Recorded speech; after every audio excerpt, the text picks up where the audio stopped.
They said the monarchy was modernizing. They said the old ways were dying. But behind the closed doors of the royal household, a quiet power grab was unfolding, one that could rewrite the map of the monarchy itself. King Charles III was preparing to hand over one of the most symbolic residences in the kingdom to Queen Camilla, not through tradition, not through public discussion, and certainly not with any vote. And the only person standing in the way? His own son, Prince William. This is a story they never wanted you to hear. Welcome back to the channel. If you follow the royals, you already know the tension between the King and the Prince of Wales has been simmering for years. But what we're about to unpack today goes beyond the usual family friction. This is about property, power, legacy, and a decision that some inside the palace believed Charles was trying to push through without the usual checks.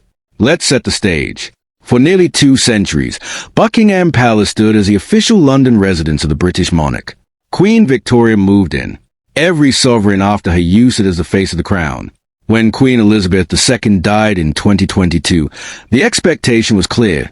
Charles would eventually take up residence there once the long-running renovations were complete.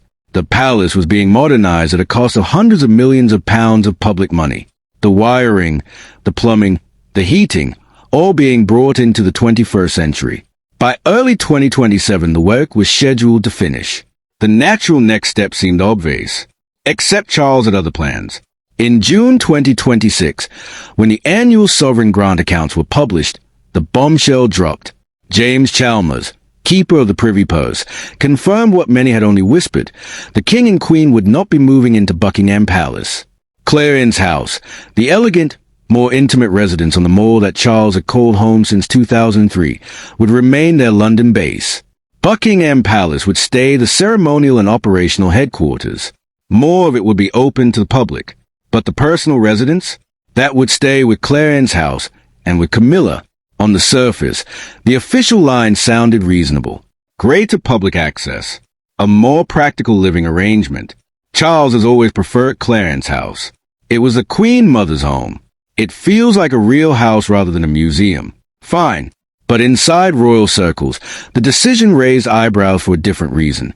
Because this wasn't just about where Charles and Camilla sleep. It was about what happens next. Buckingham Palace is not just a house. It is the ultimate symbol of the sovereign. Whoever controls the narrative around its use controls a piece of the monarchy's image. And some close to Prince William began to worry that the king's decision was less about practicality and more about securing Camilla's long-term position, and potentially complicating the transition when William eventually takes the throne. Sources familiar with the discussions claim Charles wanted to formalize Clarence House as a primary royal residence in a way that would effectively cement Camilla's claim to it for the remainder of his reign and beyond. The concern was not simply that Camilla would continue living there. The concern was the lack of broader consultation. No formal family conference. No clear public framework. No vote or parliamentary discussion of any kind. Not that the royals are required to hold one, of course. But in an era when the monarchy is constantly defending its relevance and its use of public funds, the optics of a quiet, unilateral shift mattered. William, according to those same sources, saw the move as more than a housing decision. He saw it as another example of his father prioritizing Camilla's comfort and status above the long-term institutional interests of the crown. The Prince of Wales has spent years carefully shaping a more streamlined, modern monarchy. He has moved his own family to Forest Lodge in Windsor, signaling that the old pattern of living above the shop at Buckingham Palace may end with his generation. He has been deliberate about public perception, about cost, about accessibility. So when word reached him that Charles was preparing to lock in Clarence House as a de facto official London residence without wider discussion inside the family, William is said to have intervened. The intervention was not a public confrontation. There were no raised voices on the balcony. No dramatic walkouts. These things rarely work that way. Instead, according to people briefed on the matter, William made his position clear through private channels. He questioned the process. He raised concerns about precedent. He asked what message it sent if the king could effectively reassign the symbolic heart of the monarchy's London presence without consulting the heir who would one day inherit the entire institution. One source put it bluntly. William felt Charles was trying to give Camilla a permanent royal stronghold under the cover of a practical decision, and doing it in a way that limited future options for the next reign. The timing made it even more sensitive. Charles had been managing his own health challenges. Camilla has grown into her role as queen with quiet determination. The public has largely accepted her. But acceptance is not the same as institutional permanence. William's camp is said to have worried that once Clarence House was fully established as the king's official home, and Camilla's by extension, it would become politically and emotionally difficult to change later. Residences have power. They shape how the public sees a monarchy. They shape how future sovereigns are expected to live. Charles, for his part, has always been protective of Camilla. From the earliest days of their relationship, he fought to bring her into the fold. He waited years. He endured public hostility. Now that she is queen, he has shown little interest in diminishing her standing. Staying at Clarence House allows them to maintain a more private, manageable household while still using Buckingham Palace for state occasions. From Charles's perspective, it is efficient, personal, and entirely within his rights as monarch. But rights and optics are two different things. William's intervention reportedly forced a recalibration of the messaging. The public announcement emphasized public access and practicality. It downplayed any suggestion that this was a permanent redefinition of the monarch's residence. Palace statements stressed that Buckingham Palace remains a ceremonial and operational center. Private rooms would still be available if needed. The door was left carefully ajar. Still, the underlying tension remains. William is watching the long game. Every decision Charles makes about property, about titles, about the shape of the household is a decision that will one day land on William's desk. And the Prince of Wales has made it clear, through both action and silence, that he intends to run a tighter, more accountable ship. This is not the first time father and son have clashed over the direction of the monarchy. It will not be the last. But the residence question cuts to something deeper than housing. It is about who gets to define the symbols of the crown, and whether those symbols can be quietly reassigned without the heir's full consent. What happens next is still unfolding. Clarence House remains the king's London home. Buckingham Palace continues its renovation. And somewhere between those two buildings, the future of the monarchy is being negotiated in private conversations that the public will never fully hear. If William's intervention succeeded in slowing or reshaping the king's plans, it may be one of the quietest but most significant power moves of the new reign. Because in the end, this was never just about a house. It was about who gets to decide what the monarchy looks like when the current chapter closes. Stay with us. In the next part of this story, we dig deeper into the private exchanges, the courtiers caught in the middle, and what this means for Camilla's long-term position when William eventually becomes king. The private exchanges that followed William's intervention were, by all accounts, tense but controlled. No slamming doors. No raised voices that could be overheard by staff. The royal family has perfected the art of conflict conducted in measured tones and carefully worded notes. According to sources close to both households, William made it clear that any permanent redefinition of the monarch's London residence needed to be discussed as a family matter, not presented as a finished decision. He is said to have reminded his father that the next reign would inherit not only the crown but the consequences of every structural choice made now. One individual briefed on the conversations described William's approach as firm but filial. He did not challenge Charles's right to live where he chooses. He challenged the process. In an institution that still operates largely by precedent and quiet consensus, process is everything. By moving to lock Clarence House in as the official London home without wider family consultation, Charles risked creating a precedent that future sovereigns, starting with William, would find difficult to unwind. Courtiers found themselves in an uncomfortable position.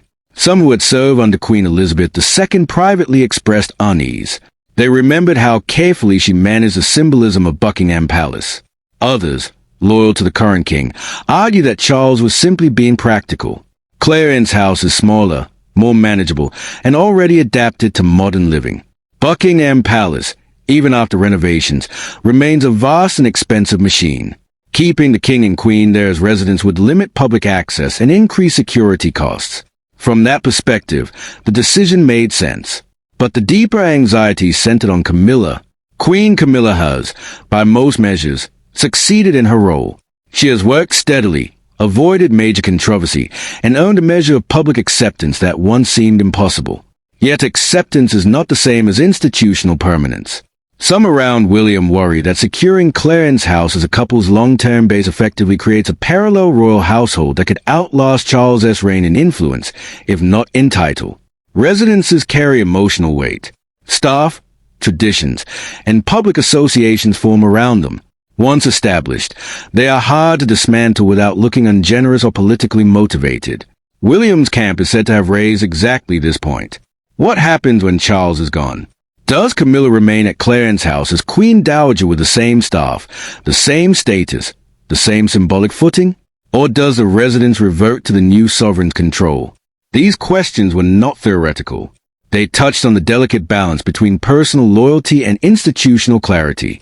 Charles, sources say, pushed back. He has never hidden his determination to protect Camilla's position. After decades of public hostility, he has little patience for any suggestion that her standing should be provisional. In his view, the decision about Clarence House was a private matter where he and his wife choose to live. The idea that it required a family vote or formal consultation struck him as unnecessary bureaucracy. Monarchs have always decided these things. Why should this reign be different? The compromise that emerged was carefully worded. Public statements emphasized increased access to Buckingham Palace and the practical benefits of remaining at Clarence House. The language stopped short of declaring Clarence House the permanent official residence for all time. Private rooms at Buckingham Palace would remain available. The door was left open, just wide enough to avoid a permanent lock-in that William could not later adjust. Still, the episode left a mark. Relationships at the top of the royal family are rarely simple, and this one carries the additional weight of succession. William is not merely a son expressing an opinion. He is the heir preparing to inherit an institution that must justify its existence to a more skeptical public. Every decision about cost, access, and symbolism is now scrutinized. A quiet transfer of residential power without broader discussion risked looking like the old monarchy operating in the old way, opaque, personal, and resistant to accountability. There is also the question of optics beyond the family. The sovereign grant is public money. Hundreds of millions have been spent modernizing Buckingham Palace. When the public learns that the king and queen will not actually live there, some will ask why the work was prioritized in the first place. The official answer, greater public access, is reasonable. But if a decision also served to secure a preferred lifestyle for the current couple, the distinction can blur. William understands this better than most. His own choices, the move to Forest Lodge, the emphasis on a more streamlined household, signal a different philosophy. He is preparing for a reign in which every royal residence will be judged not only by tradition but by utility and cost. What does this mean for Camilla's long-term position? In the short term, little changes. She remains queen. She remains at Clarence House. She continues her public duties. But the intervention has drawn a quiet line. Future decisions about residences, staff, and the shape of the household will likely face more scrutiny from the Prince of Wales's side. The days when Charles could rearrange the royal map largely on personal preference may be drawing to a close.